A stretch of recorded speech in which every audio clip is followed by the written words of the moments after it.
Bismillah ar-Rahman ar-Rahim. Dear students, Assalamu alaikum and welcome to the course of History of English Literature, New Classics to Date. Today we will be discussing about Romantic poet Lord George Gordon Byron. In short, he is known as Lord Byron. My name is Muhammad Asif Khan, lecturer, Department of English, Guwahati University of Science and Technology. Dear students, agenda for today's discussion is that first of all I will introduce Lord Byron to you.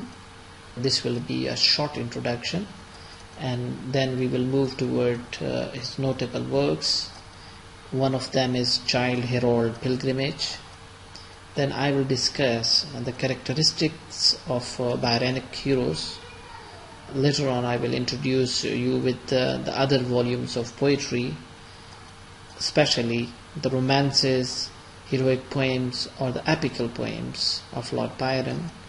We will also discuss in short the tragedies and satires of Byron. In the end, I will conclude the discussion with giving you some of the main features of his poetry. Let's move toward the introduction.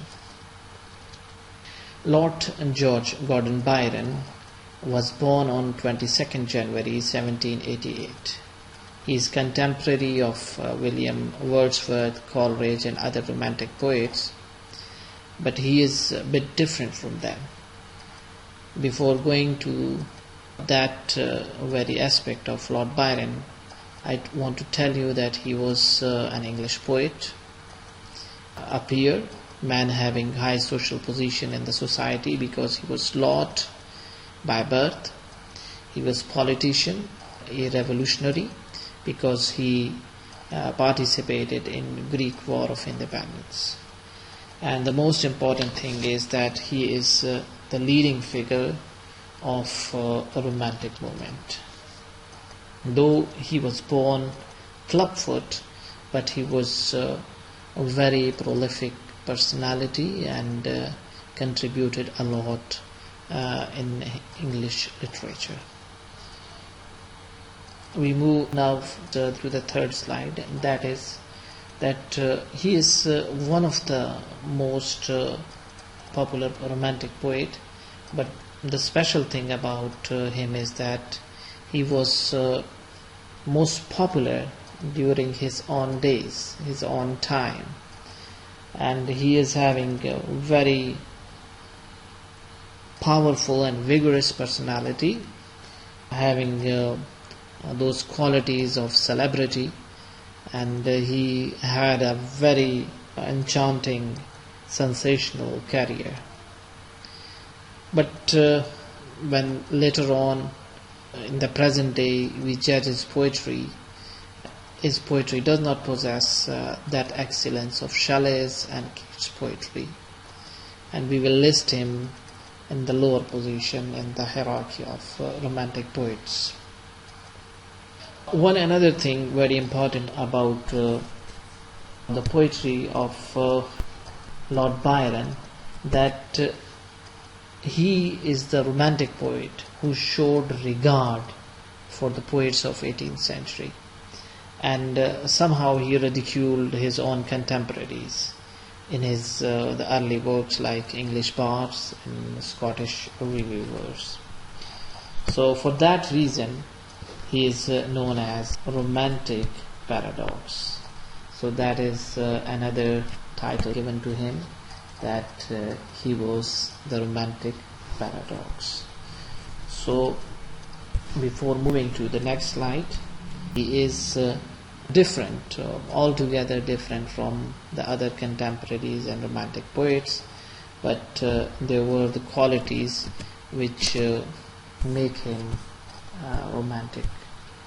He traveled extensively across the Europe, and especially in Italy. He lived there for 7 years, and for overall readership we see that for the first time when he published this very poem, the Childe Harold, he captured the imagination of the readers, and instantly become popular all over the England. He himself said that I woke one morning and found myself famous. And that very work is Child Herod Pilgrimage. In this very poem, he described the adventures of a thrilling and attractive hero. Though he is not that simple, he is a bit sinister. You can say that he painted the hero that is having a bit of evil qualities. So he is traveling through the strange lands. He also gave an air of authenticity or realism, the aspect of realism to these very adventures by hinting that he himself was indulged in such type of adventures. Because of that mixture of those enchanting and fascinating plus the evilish characteristics, we have a very different kind of hero that is known as Byronic hero. In the next slide I will give you the detail of the characteristics of this very Byronic hero. And this type of hero become very popular among the readers. We see that people started demanding such type of romances, and in future we see that he completed their demand by writing such type of works. So let's move to the next slide. And characteristics of Byronic hero is that he is clever, smart, very sharp. Also we see the qualities of shrewdness or cunningness out there. He is also cruel, ruthless, and the quality of brutalness is also included in these heroes being painted by Byron. And he is not the simple humble person. He is very arrogant. Sometimes we see very depressive phases in the life of such heroes. Very aggressive and self-centered. They are also self-aware. Sometimes we see that these heroes are traumatized.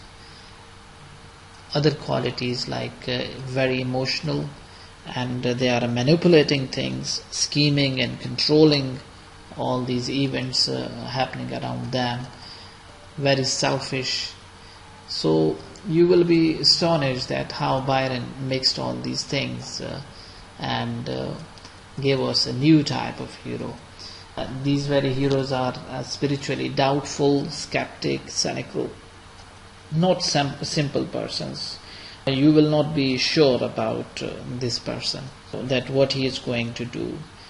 Very reckless type of heroes were there in the poetry of Lord Byron. So these are some of the characteristics which I listed to you. And now we move toward some of the famous works which he published, and we see that in 1807, I'm just listing here the 2 volumes he published.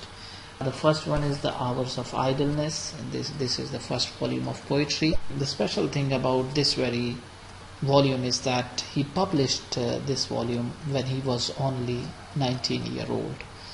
Basically it is a collection of short poems, and in these very poems he is following, or he is imitating, or he is copying Roman poets, and in this way he is following the 18th century tradition of poetry. The second volume he published is Hebrew Melodies, and in this very volume he published 30 poems. Another important poem of Lord Byron is a poem, The Dream, which he published in 1816. It is the poem which expresses the central romantic belief about dreams. Another person having the characteristic of dream poetry I described to you in the last lecture. He was S.T. Coleridge, Samuel Taylor Coleridge. And here Lord Byron is expressing the dream quality of the Romantic poets. Now we move toward another aspect of Lord Byron's poetry, and that is that he published a huge number of romances, and we also called such type of poetry as heroic poems or epical poetry. So the first one is which I named to you or listed to you in the very beginning of the first lecture, that is Childe Harold's Pilgrimage, and it's a long narrative poem. It has 4 parts. It's a satire basically, and this very poem describes the travels and then the reflections of a very world-weary young man. And basically he is disillusioned with the life of enjoyment and pleasures. Basically he is telling us that festivities and celebrations are not enough for making pleasure in life, and he himself is disillusioned with this aspect of life. So in this poem, the hero of this very poem is looking for distractions, some pastimes and entertainments in foreign land, as he himself was traveling there, and he connected this very thing and provided that authenticity of realism to his poetry by hinting that as if he himself is that young man who is traveling abroad and doing all these things. Another very controversial poem, controversial in a sense that the word Jar is the name given to his Oriental romance, and we see that in this very poem he used this word which is an offensive Turkish word for non-believer, and if I translate this word into Arabic or Urdu, the exact translation for that word is kafir. So he is using such type of terminologies to attract and capture the attention of readers. This was not the only poem. We had other romances with Turkish settings, because at that time Greeks were in a war with the Ottomans. So he went there, and from these very things he was very much influenced. So another epic poem is The Bride of Abydos. Abydos, again it is divided into 2 cantos. A dozen of stanzas are there in each canto, and it has a Turkish setting. I'm not going into the detail of the story. One another epic poem, that is Corsair, also named as Pirate or the Pirate Ship. It is another tale in verse. Lara, a tale, again tragic narrative poem, very important poem of Lord Byron. There is a long series of romances. The Sage of Corinth. Corinth is an ancient Greek city. Another tragic narrative poem, rhymed poem. We see another Parisina, again epical poem. Basically it is related by the historian Edward Gibbon, and the story is taken from there, and he turned that story into a poem. The Prisoner of Chillon or Chillon, both the pronunciations are right, and we see it is a long narrative poem, 392 lines. Again another very important poem and epical poem, because in this very poem he has painted the legend character of Ivan Mazepa, and he was a military leader of Ukraine, and in this poem Mazepa, he has painted that character. Then we have a prophecy of Dante, another tale in verse. These romances or heroic poems or epical poems are dealing with the adventures of Byronic hero. And these adventures, these epical romances were not only popular in England, but it was famous all over the Europe. We see that by looking at such type of character of Lord Byron's heroes, the moralist sections of English society, they started doubting his character and considered him a dangerous and evil man. And for that reason, he went into self-exile, and he went to Italy and traveled the other parts of Europe. He left England. But that very event turned very fruitful, because he published number of poems in this very time period. The third and fourth cantos were published in this very time. So very important time period in his career. But the greatest writings which we had from him, that were not the poems as I mentioned in the last lines. These very poems were the satires which he wrote. But before that, I will tell you something about the important tragedies which he wrote. These very tragedies are very serious, and I have listed them to you. The first three are the blank verse historical tragedies written in 5 acts, following the normal tradition of that time. The first one is the Marian Filero, and the second one is Sauda Nipolis.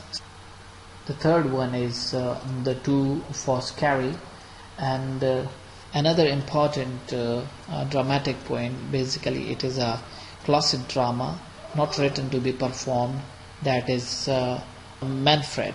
And this very drama contains a lot of supernatural element, and we have example of Gothic fiction in this very drama. Another important classic drama which he wrote in 1821, that is Cain.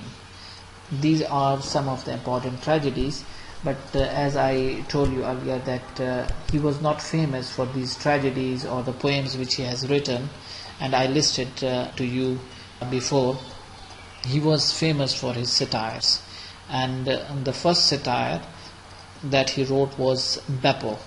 Again, a lengthy poem, and we say that it is a story of a Venetian lady, and it is basically a precursor of the well-known and the best poem of Lord Byron, and that is Don Juan. And in this poem we see that how he is turning towards these satires, and as expected, Don Juan is a very powerful satire, and it is an epical satire. He wrote 16 cantos, leaving 17th canto unfinished. It is based on the story of Don Juan, but what Byron did to the portrait of the famous legendary character of Don Juan, that he reversed his traits and portrayed Don Juan in new fashion. It is a criticism on that time European society.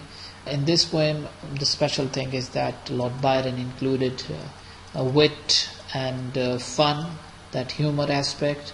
He also included sentiments, and blended all these things with adventures and pathos. The special thing is that he put all these things in such a manner, such a haphazard manner, as if something is happening in a real life, because in real life we see the things are happening in disorganized manner. But the romantic characteristic in this very poem is that he used a conversational style. The language is very simple, day-to-day language, but within that conversational style he produced that comical and satirical effect.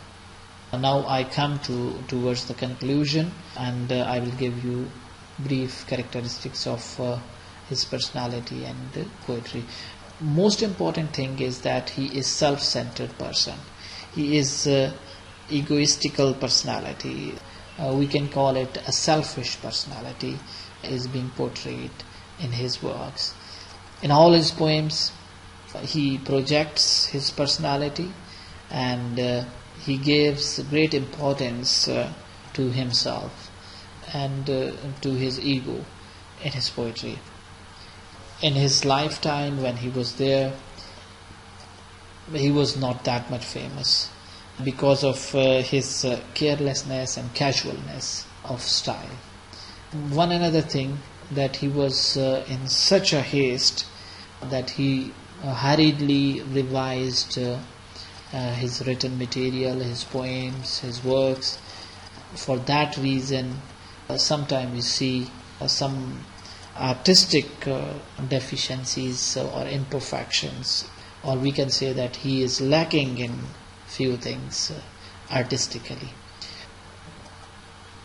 One another thing, that is rhetorical style, which is most of the time commendable, or we should admire that, but sometimes it turns dull and boring. Most of the time it is very apt to his forceful and fierce characteristic, but we see that sometimes it turns and becomes boring and dull. So Byron represents a revolutionary character. He was one who rejects. Iconoclasm is such a personality who rejects established beliefs and institutions. So he was in open conflict with that contemporary time, with the world around him.